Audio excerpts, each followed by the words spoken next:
The clouds gathered, the storms rolled in, yet we did not know.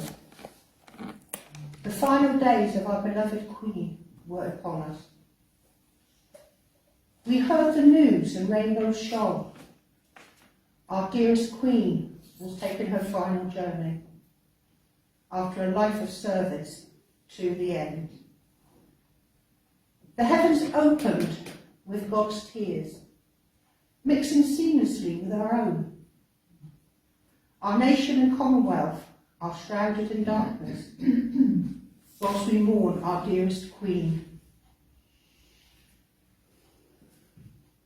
Our memorial service today is in memory of our dearest Queen Elizabeth II, a service of thanks, sadness and reflection.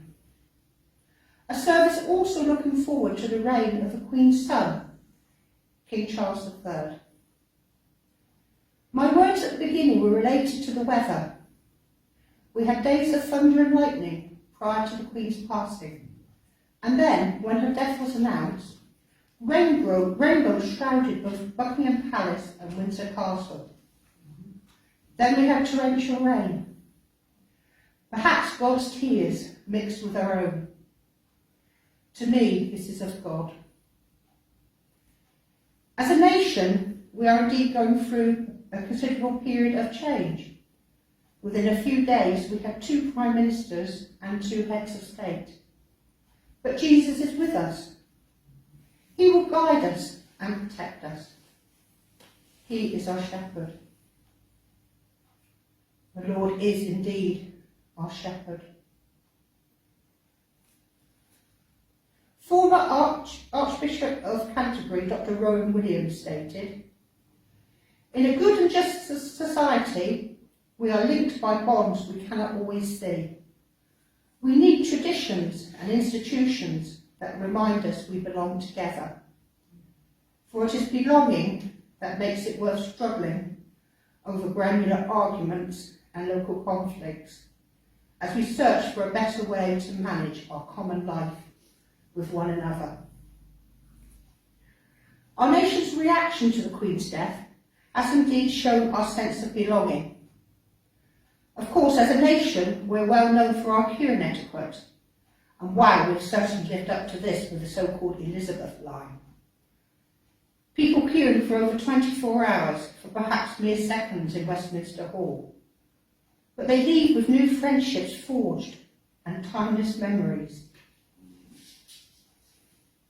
In Westminster Hall, we saw the vigils of the Queen's children and grandchildren during which the public walked past. The mourning of a mother, grandmother and Queen. Private and public sadness merging together, merging as one in grief. The Britain we thought was dead is in fact very much alive. I feel we all have a piece of the Queen in our hearts, and certainly she had all of us in hers. The Christian values of the Queen were evident in every part of her life. She was defender of the faith and supreme governor of the Church of England. But it is perhaps her personal faith that's so visible in her life. When asked of all the commandments, which is the most important, Jesus replied, "Love the Lord your God with all your heart and with all your soul and with all your mind and with all your strength." The second is this: love your neighbour as yourself. There is no commandment greater than these. The Queen certainly held these commandments in her heart, worshipping God with all her heart and loving her neighbour. During her Christmas messages, she often mentioned the parable of the Good Samaritan. In 1985, she said, the story reminds us of our duty to our neighbour. We should try to follow Christ's clear instruction at the end of that story. Go and do thou likewise. And during the coronavirus pandemic, she again referred to the parable, saying, "We continue to be inspired by the kindness of strangers and draw comfort that, Even on the darkest nights, there is hope in the new dawn.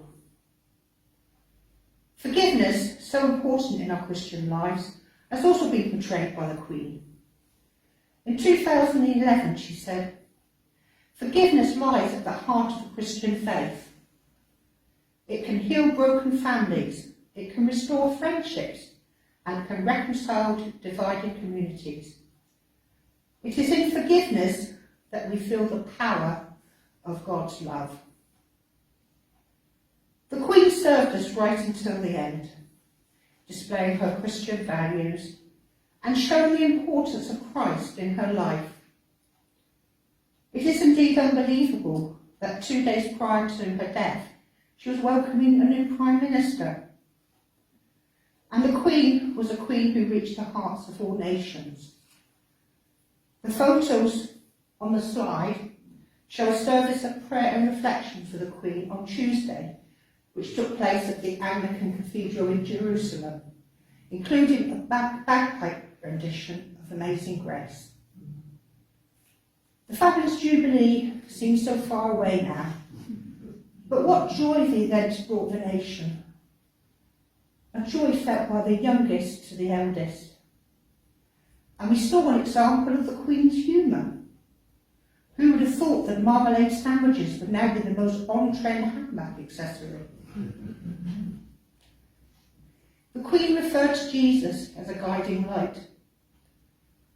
And John 1 says, "The light shines in the darkness, and the darkness has not overcome it. Indeed, the light will come, and the sun will shine again with our new King, King Charles III. A new king grieving for his mother, yet bravely performing all the duties expected of him." I will finish with a quote from our new king, from Shakespeare's Hamlet. "May flights of angels sing thee to thy rest." Amen. Amen.